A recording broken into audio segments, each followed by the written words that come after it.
May I thank the Council of the University of Melbourne for conferring upon me the honorary degree of Doctor of Laws, and may I thank you, Chancellor, for your very kind words of introduction. Glochan lishin came oinig seo agus tigiman honoratá geist. Chancellor, a last Chancellor I Gnúsle Coach Gael. Dear Chancellor, Vice Chancellor, distinguished guests, dear friends, may I begin,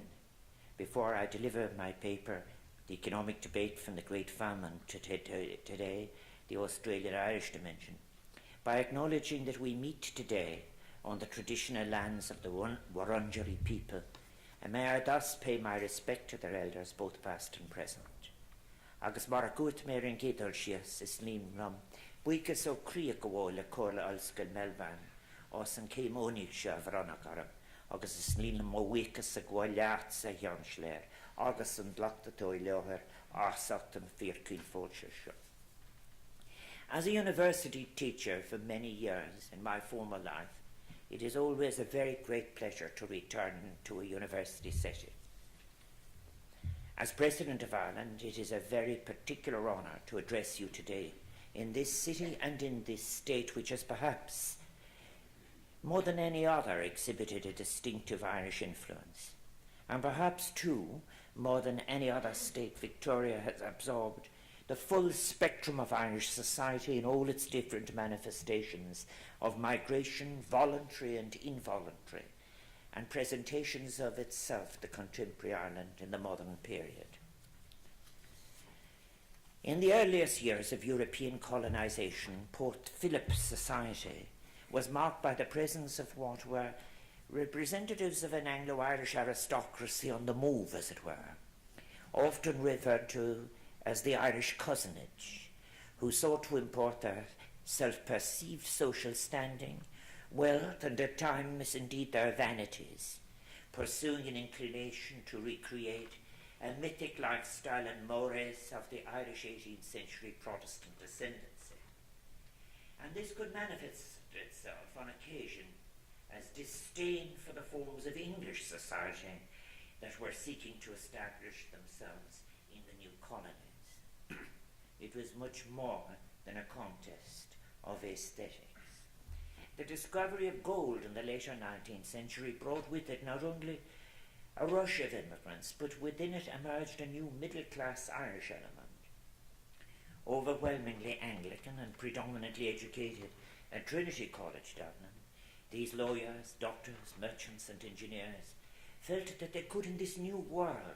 create the liberal, though not necessarily democratic, polity denied to them in Ireland, and thus they took up leading positions and gave form to the juridical, academic and political life of the new colony of Victoria. It was in the second part of the 19th century, however, that the operation of the Land and Immigration Commissioners and assisted migration brought the largest element of the Irish population. Farmers, agrarian labourers and tradespeople, most often followers of the Catholic faith, to this city and to Geelong, and from there often onwards to cultivate land in the environs of Melbourne, to Ballarat or Bendigo, and then at the lure of gold, and as European encroachment continued, to the Wimmera wheat belt. And as Chancellor has said, since its inception,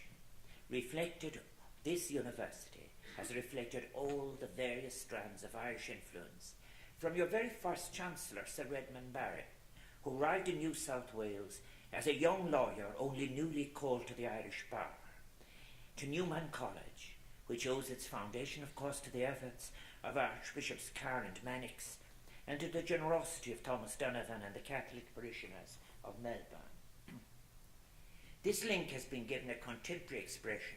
which I very much welcome in the establishment of the Jerry Higgins Chair in Irish Studies, which plays such an important role in promoting and sustaining the study of arts and culture, literature and music, politics and history of both Ireland and of the Irish in Australia. As someone who has taken a deep interest in the development of economics as an academic discipline, and its influence on the formulation and administration of economic policy and the lives of peoples, I was particularly interested to learn that one of 4 foundation professors in this university, 3 of whom had previously held academic positions in Ireland, was the Irish scholar of political economy and jurisprudence, William Edward Hearn, considered by another eminent Melbourne professor, Douglas Copeland, as the first Australian economist. Before emigrating, William Edward Hearn had held the position of Professor of Greek in the newly opened Queen's College, Galway,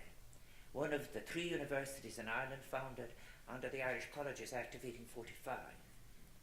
I undertook my own undergraduate studies in what is now called National University of Ireland, Galway, as you've heard, and indeed I had the privilege of being lecturer in sociology and politics there for many years. And indeed it is the work of one of my colleagues there, the economist Tom Boylan, and his colleague and the intellectual historian Tadhg Foley, which first drew my attention to Hearn. William Edward Hearn was part of an extraordinary generation of Irish political economists, all Anglo-Irish, with a similar intellectual, historical and moral formation to such men as Redmond Barry or George Higginbotham, 2 of the great influences on the legal, educational and institutional development of this state. For that generation, the most formative historical event of their youth was not political. Despite the moral force of the cause of repeal of the Union between Britain and Ireland, which in the person of Daniel O'Connell embodied the most advanced liberal positions of the day, but rather, at least to their eyes, the important critical project of the time was teasing out the assumptions that governed what was the economy, what was economic. That was the force of their critical debate. They were interested in what had formed the ideas that influenced the policies, that in turn stood behind the human devastation that was the Great Irish Famine of 1845 to 1852, or as we say in Irish, an Gorta Mór, which left nearly 1 million dead and led to a great wave of migration of over 1 million more, as people sought to flee hunger, starvation, and certain death. The eschewing of any necessary declaration of grounding or domain assumption became the absolute tendency, the hubris, the tina of their day. May I just set the context just a little more? Between the conclusion of the Napoleonic War and the famine that I have mentioned of 1845 to 1850, political economy in Britain, and to a lesser extent Ireland, had moved away from its origins in that part of the Scottish Enlightenment. It had somehow, from the Adam Smith of the theory of moral sentiments and his conception of humanity as bound together by what he called a common sympathy, what he wrote of as moral sentiments, it had changed to what had begun to be called something more economistic, and indeed with all the accompanying weaknesses, mechanistic understanding of human motivations. And this was characterized by the popularizers of the writing of David Ricardo, such as John Ramsay MacCulloch, who had such an influence in the 1830s. What were for Adam Smith observations of tendencies had hardened for such writers into what were iron laws of nature, and the belief in not just the possibility but the inevitable universal application of these laws. And this manifested itself as a belief in the universality of the economic structure of England,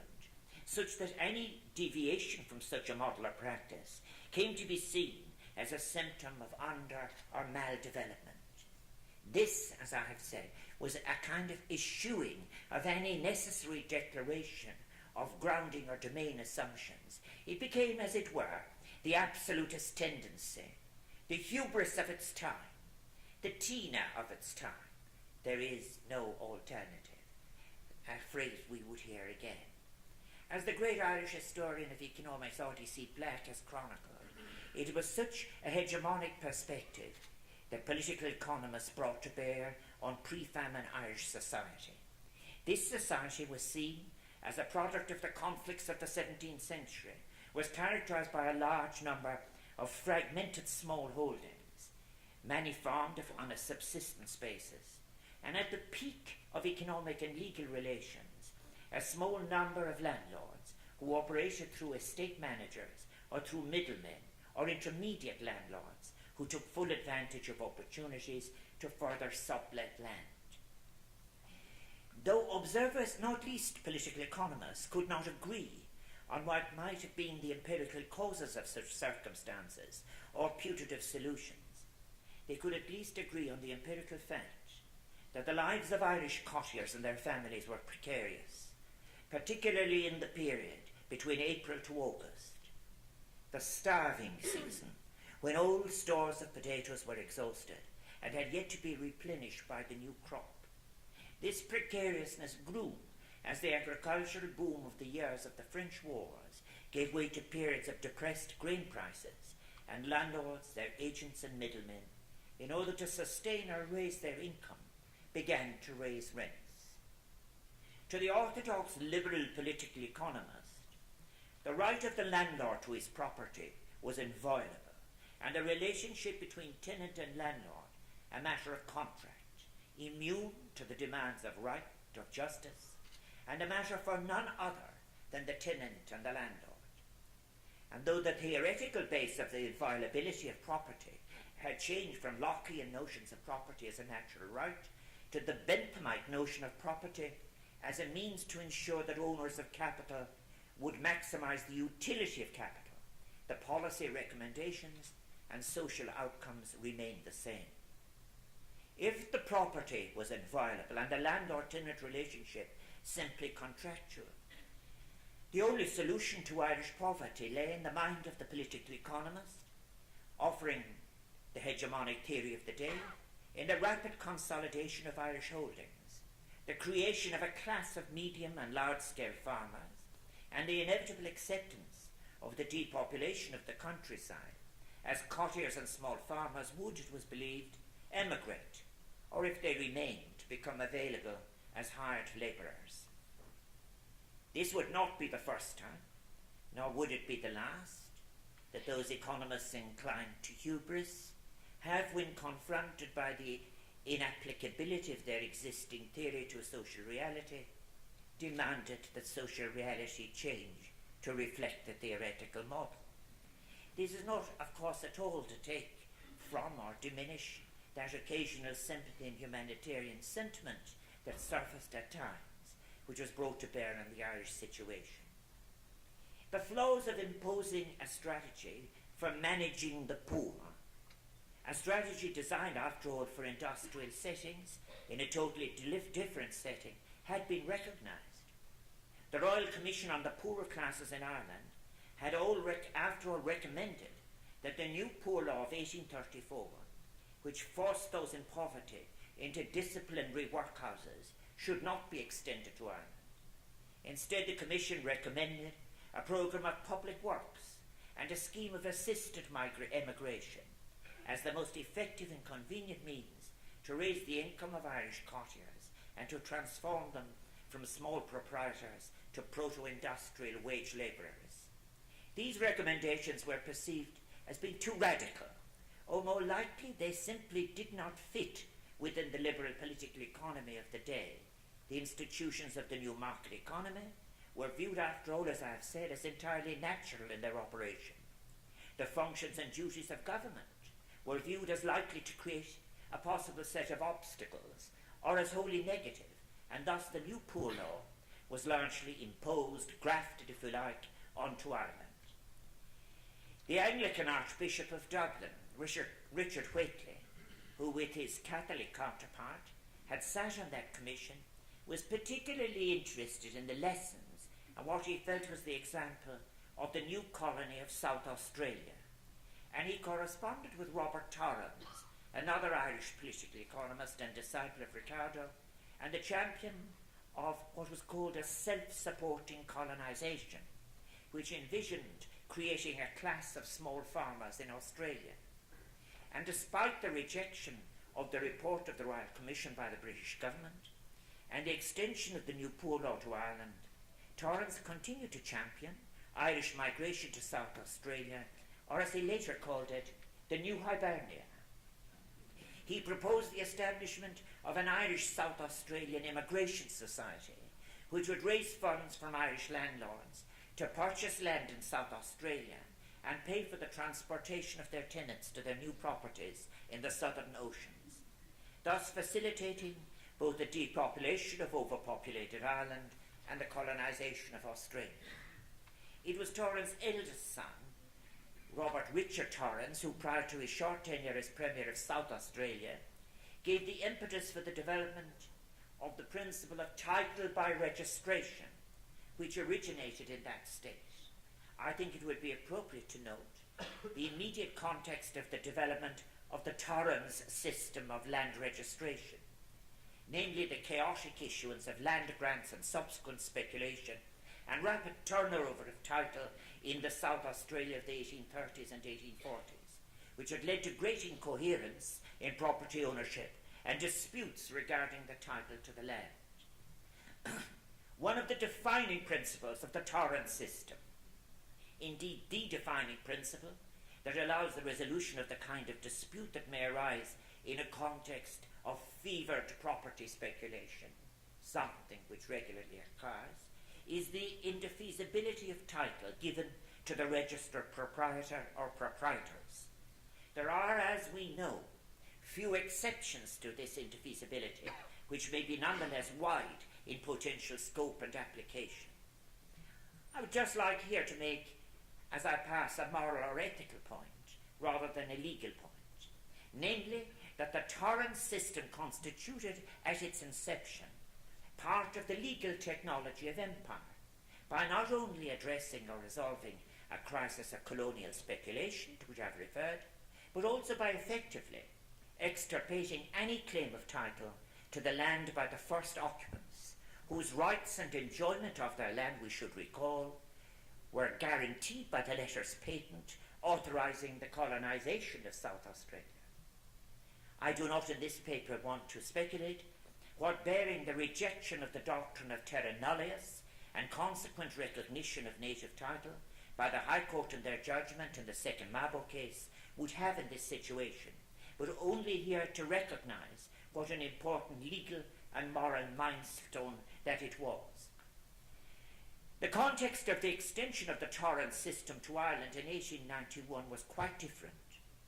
It was a response to the struggle for land ownership by Irish tenant farmers, which would in time be resolved through a series of acts of the British Parliament designed to finance the purchase and transfer of the landlord interest in the land. This required the removal of the vestiges of post-conquest property relations in Ireland, which had built up by accretion over centuries. Title by registration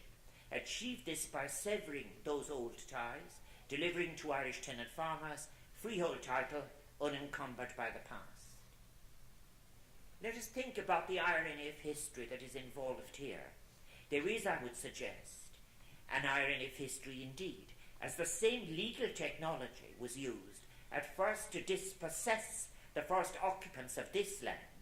and then in Ireland used to repossess, albeit that such a repossession was accomplished only after a great exodus from Ireland, a repossession that would change the class system in Ireland, and when combined with electoral changes, be fundamental in defining both the impulses and the obstacles to independence, and indeed the marginalisation of egalitarian hopes. Such repossession was carried out in such a fashion as would in time favour the larger farmer, leading to the emergence of a new hegemonic grazier class. This repossession in Ireland was the outcome, as I've said, of a great political struggle for ownership of the land. The intellectual origins of this revolution in ownership of the land were based not on the prevailing political economy of the day, but rather on a contrarian belief based on a knowledge of and sympathy for the Irish courtier. As to economic theory, it was the leaders of Young Ireland, contemporaries and in some cases members of the same class and religion as Hearn, who had been transported to Tasmania for leading the Irish chapter in that great European movement for democracy and self-determination, the springtime of peoples of 1848. It was they who provided the most incisive criticism of the liberal laissez-faire political economy, which had contributed to and indeed formed the desultory response of the British government as the famine continued beyond Black 47, where death was accompanied by the export of food. Here I speak of such as James Fenton Lawler, the brother of the leader at the Eureka Stockade, Peter Lawler, who most forcibly assailed the central assumption of the sanctity of property in his letters to the Irish Fellow, a radical newspaper of the time. James Fenton Lawler wrote, "I acknowledge no right of property vested in 8,000 persons, be they noble or ignoble, which takes away all rights of property, security, independence, and existence itself from a population of 8 millions, and stands in bar to all the political rights of this island and all the social rights of its inhabitants. I acknowledge no right of property which takes the food of millions and gives them a famine, which denies to the peasant the right of a home and concedes in exchange the right of a workhouse." Charles Gavin Duffy, another leader of Young Ireland, editor of the Nation newspaper, and later Premier of this state, described Lawler as a tribune of the people, albeit one who nonetheless represented a more radical agrarian path to Irish independence than Gavin Duffy and his often gentlemanly liberal comrades. Shortly before his emigration to Australia, Gavin Duffy had been returned to the British Parliament on a tenant rights platform, which sought a more moderate intervention in the landlord-tenant relationship through the regulation of rents, improved security of tenure, and the possibility of tenants selling their interest in the land. But from the long grass was coming more than whispers of another tradition in agrarian interest, one that would define the difference in emphasis in turn, and the experience of Michael Davitt and Charles Stewart Parnell, and which would indeed divide the Parnell family. And there's another irony of history too, in Gavin Duffy's ascent to electoral power and influence. It was partly through the efforts of the Ballarat Reform League, of English, Scottish and Welsh Chartists, German and Italian veterans of the springtime of the peoples, Victorians of all ancestries, and Irish miners led by Peter Lawler, that male suffrage was extended in the state of Victoria. Gavin Duffy quickly took up the cause of the workers in the goldfields, the urban democrat in Melbourne, and the small landholder, and as Minister of Lands in the administration of the more conservative John O'Shannessy, introduced a Land Act in 1862. This was incidentally the year my grandfather's brother, Patrick Higgins, came on the Montmorency with his sister Marianne and began work as a ploughman and later as a farm manager. This Land Act of 1862 proved to be the first and last practical exercise of legislative drafting by your great ancestor, academically, William Hearn. The Act intended to allow the selection of good, cheap land by new proprietors willing to cultivate the soil, and it achieved the precise opposite due to deficiencies in its drafting, as pastoralists were able to exploit the legislation by establishing fronts to acquire land. This did not prevent, as Patrick O'Farrell reminds us, the burnishing of Gavin O'Duffy's already heroic reputation in Ireland, as Australia in the 1860s in Ireland was presented as a rural idyll, and his Land Act was presented as a land charter for the Irish. Then, in the same period, the doomed expedition of another Irish emigrant to Victoria, Robert O'Hara Burke, came in another way to symbolise the new Irish spirit as it was described in Australia, which was, in the words of the Cork Examiner, opening up continents for the sons and daughters of Ireland, far away from the grasp of the rack-renting landlord, the griping agent, and the selfish middleman. Gavin Duffy's Land Act and the Selection Acts of the other colonies were, unlike the ideas of the young islanders of Fenton Lawler, not a deviation from or even any outright defiance to the strictures of political economy of the time. They rested partly on the basic assumption of a superabundance of land that was held by the Crown. They rested, in other words, on the brutal political economy of primitive accumulation,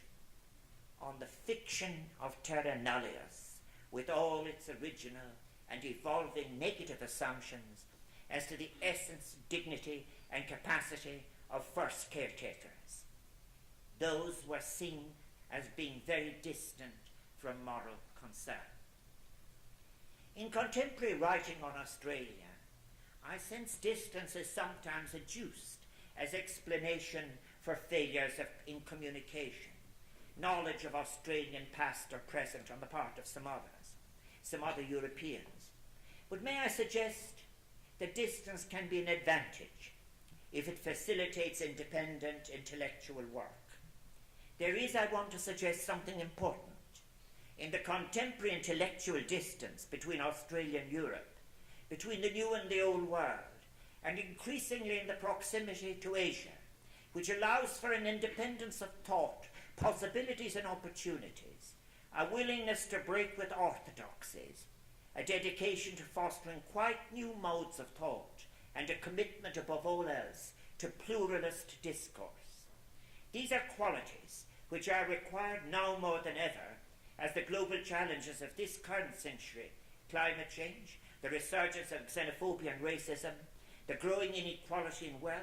power and opportunity, the destructive consequences of social cohesion being made vulnerable, will not be solved with policies that are, after all, designed to address the challenges of the past. As to William Hearn, he was not a heterodox thinker. One of his first papers was entitled On the Coincidence of General and Individual and in General Interests. And in so many ways, his ideas were formed by the Great Famine in Ireland rather than Australia. But he was part of an extraordinary generation of Irish political economists who pursued quite different intellectual agendas, who are evidence really of the existence at the time of a pluralism of economic discourse. For example, John Eliot Cairns remained a faithful disciple of Smith, the Adam Smith of the Wealth of Nations, as well as Ricardo. Malthus and John Stuart Mill to the last, often defending doctrines which Mill, a close friend, had renounced. Thomas Cliff Leslie applied the comparative theories of jurisprudence developed by Henry Maine to political economy, arguing against reasoning from a small number of a priori assumptions and for an inductive approach to economic analysis, sensitive to the unique historical development of each society. John Kells Ingram, heavily influenced by the positivist philosophy of Auguste Comte, sought to subordinate the study of economic relations to sociology, breaking down the distinction between the economic and other forms of social life. In all of this, we see the outlines, too, of the battle as to method in economics, which so engaged Irish, British and German political economists in the late 19th and early 20th century.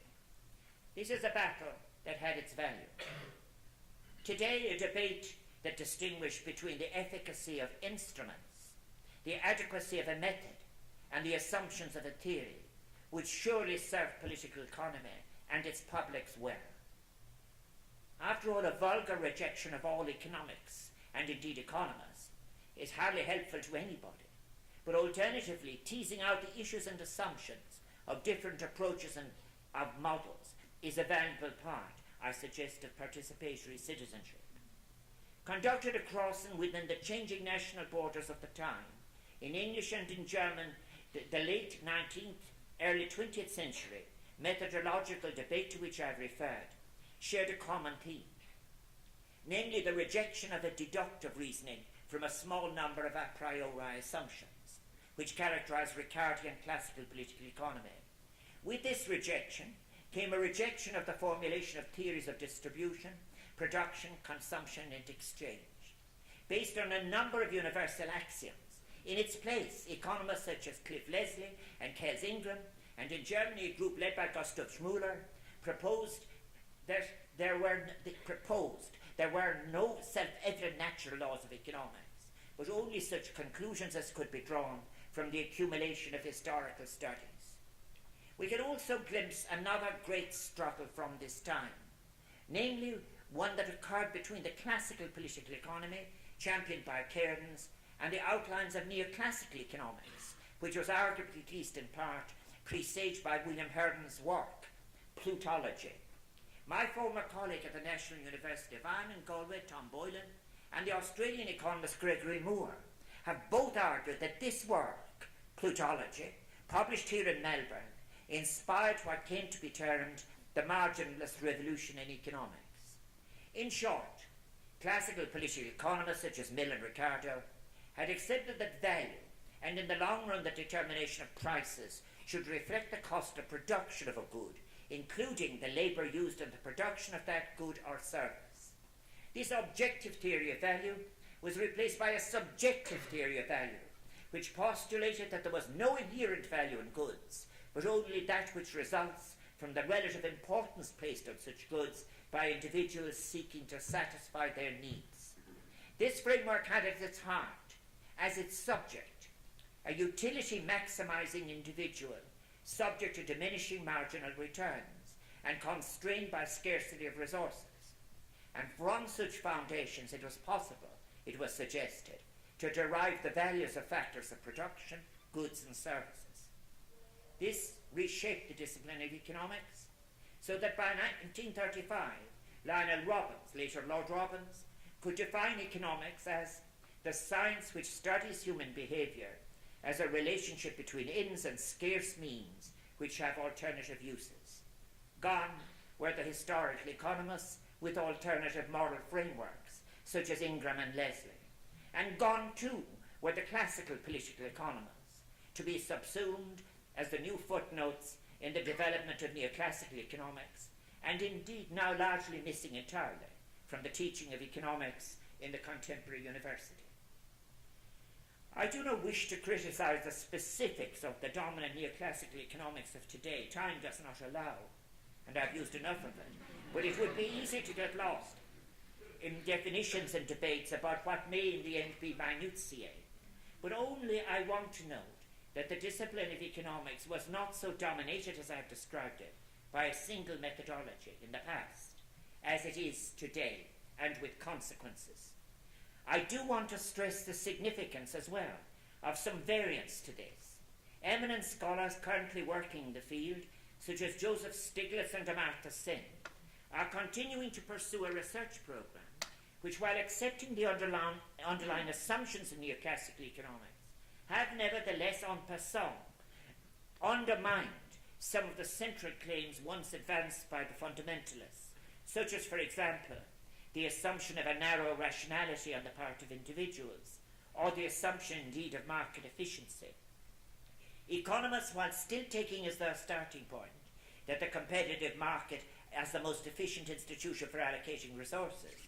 now increasingly recognise that markets are characterised by profound and what are even within their own terms inefficiencies. I know that this has perhaps become a truism at this point, but it is important to acknowledge nonetheless. Indeed, it was the late great Kenneth Arrow who did so much to develop general equilibrium theory, giving a mathematical proof to the intuition of the protagonists of the marginal revolution that given a certain set of assumptions, there will be a set of prices across multiple markets, such that the aggregate supply equals the aggregate demand. It was he who noted, I quote, "The model laissez-faire world of total self-interest would not survive for 10 minutes. Its actual working depends upon an intricate network of reciprocal obligations, even among competing firms and individuals."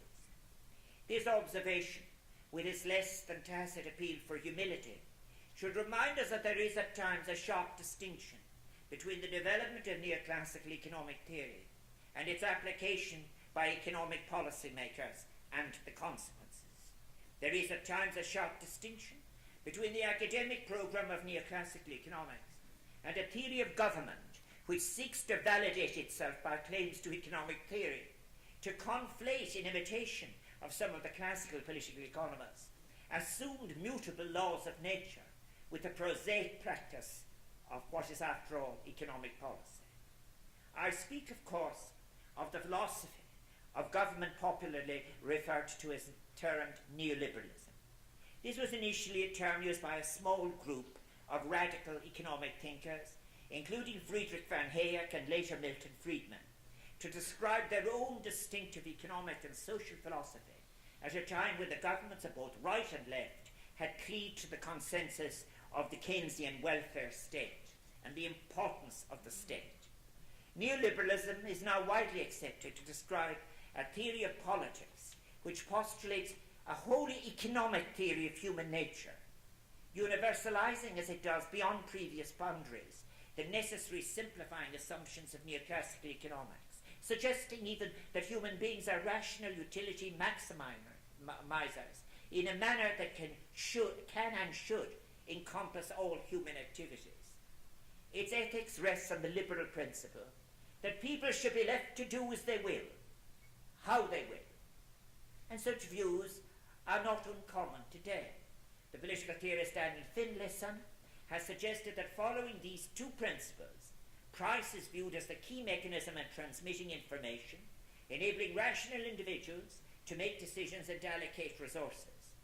Following this, effective competition and competitive exchange is required for prices to be accurate. Finally, Finlayson argues that due to these principles, neoliberals do not hold a concept of the common good in politics, as they fear that government will act on a set of principles dictated by the common good, which will in turn distort rational individual freedom. We cannot continue to avoid the collision that is there morally in such assumptions. Now, recent work, such as that of Dr. Mariana Mazzucato, The Entrepreneurial State, powerfully critiques this under-labourer theory of the state. The starting point of neoclassical economics does remain, I suggest, questionable as to its method and its epistemology, in its sharp distinction between economic life on one hand, open to economic analysis, and other forms of social life which are subject to other types of forces. I think, too, as one describes the work of those whom the Irish political economists to whom I've made reference, one is struck by the breadth of their vision, of their capacity to range across and integrate a broad range of academic disciplines. For those of the historical school, this was a necessity born of their inductive methodology, yet it also reflects something broader. Herden's first assignment to this university was as chair of modern history and literature, political economy and logic. And as the Chancellor was pointing out to me, because one of the other four founding professors had died on the way, he also had to undertake mathematics. I found an echo of some years ago of such a generous broad scholarship in a debate I read from here in Australia and in New Zealand between the distinguished cultural economist Professor David Thrasby and the late wonderful Dr. Michael Volkeling on cultural economics. It is a debate I drew on when I was Minister, indeed, for Arts, Culture and the Gateland between 1993 and 1997. And it was a debate I recommended to other European culture ministers when I was President of the Council of Culture Ministers in 1996. Professor Thrasby had suggested that the epistemological basis of economics is inherently based on individualism. Culture, on the other hand, was social in its assumptions and thus irreconcilable with economics. Professor Michael Volkeling disputed this, and Dr. Volkeling suggested that the public discourse of economics, by which I mean an explicitly neoliberal discourse, and its underlying assumption of self-interested behaviour that had developed such strength of support during the 1980s and 90s, shaped rather than revealed a new spirit of selfishness, as he put it. He suggested correctly, in my view, that culture and economics should not be envisioned as antagonistic, as a clash of the collective impulse with the individual impulse, but rather that economics should best be considered as a cultural discourse itself in terms of both its origins and its application. This is not only because of the origins of political economy in the broad frame of discourse I have described, such as the early Enlightenment writings of Adam Smith, who proposed, we recall, sympathy with other humans as the driving motivation for human actions, and who, as the Irish political economists remind us, used historical experience as a guide, but also because economics shares with other forms of intellectual practice a cultural purpose, a shared and similar purpose, that of seeking to represent and, dare I say, enhance real life. The conclusion of Dr. Volkeling, may be summarized by saying that culture must not ever be seen as some residual of living experience, as it were in uncolonized space and time, but rather should be considered as a framework for thought and practice, and that it could help economics recover its moral and social strength, keen to integrate new findings in related disciplines, achieving a result that would offer a plurality of policy suggestions. The question then of that debate between the great economists of the day remains: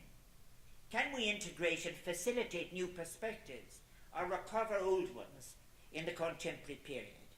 Is the economics which is being taught at third level sufficient at the present moment? Have we replaced questions of methodology with a restrictive focus on forms of measurement?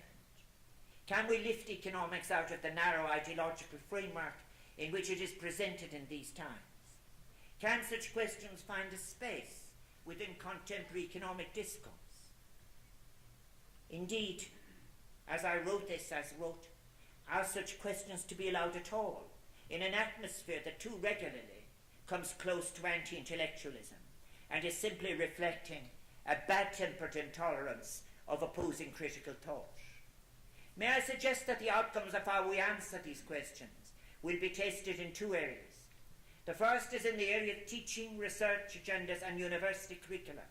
particularly in the realm and domain of the academic economics.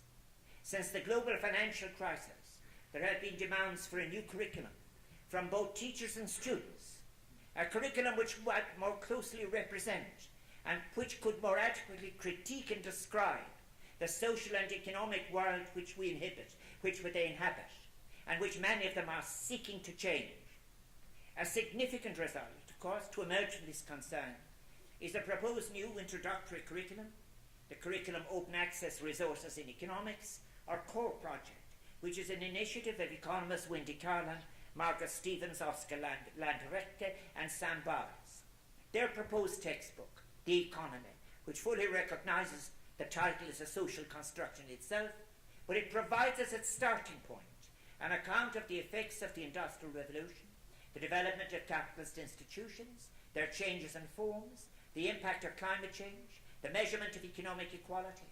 Its bibliography is capacious and generous. It includes Angus Deaton and William Nordhaus, Carol Panaghi and Maurice Dock. Yet the proposed curriculum does not shirk the mathematical rigor of neoclassical economics, as students are still required to understand the calculus traditionally deployed in microeconomics to explain marginalist concepts such as indifference curves. The promise of this initiative, others like it, is the replacement of the simple nostrums of what is referred to in North American universities as Economics 101, which commences its teaching of the subject at perfect competition, leaving students with a desiccated and inaccurate picture of economic life. Over time, what I've described, it will, I hope, open up quite new research agendas, as those students who will take the new curriculum continue on to graduate studies, to teaching and to the research. As for the second area, the public sphere, I wish I could be more optimistic about the prospects in the short term for the integration of a new pluralist discourse in the public sphere. The rhetoric of neoliberalism, the elevation of individual self-interest and even selfishness to an almost moral certainty, the disdain for a language of the common good and public purpose, and which at times produces a near contempt for those who fall behind, remains as a rhetoric even more pervasive than its policy prescriptions. If there is a glimmer of hope, maybe, it is in the fact that some international institutions experiencing a crisis of self-belief, such as the International Monetary Fund, which once advocated characteristic neoliberal policies, such as the liberalization without regulation of capital flows, deregulation, creation of financial markets, and fiscal consolidation in all circumstances, have now begun to question these once sacrosanct policy positions and the assumptions which underlay them. There is now an urgency, may I suggest, to contest what remains as unhelpful entrenched ideas of a failing paradigm of thought.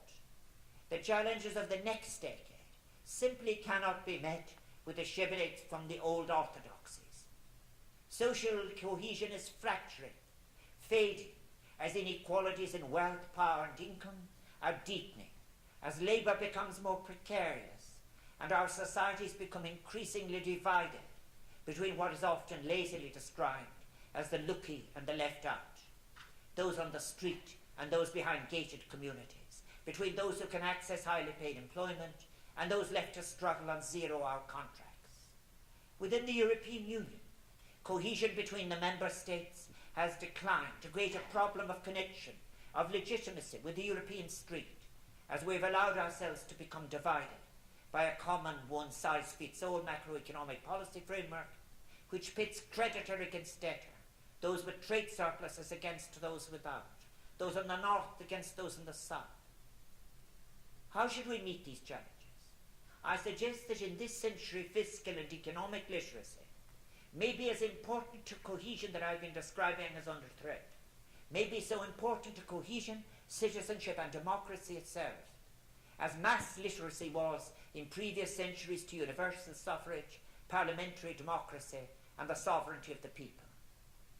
Armed with a critical and inquiring economics, one that does not tolerate poverty amidst plenty without question, citizens can begin to question the current dispensation and begin to imagine a quite different future than that which is so often presented as inevitable. If William Hearn felt a moral impulse, as indeed he did when he came here, drawn from a wide perspective in scholarship to address the issues of his day, new challenges, surely those gifted today with the opportunity to do so might benefit from following his example in our urgent times of change and help recover the rich possibilities of political economy and the prospect of better, more inclusive, sustainable policies for all our citizens in an ever more fragile world. Thank you for listening.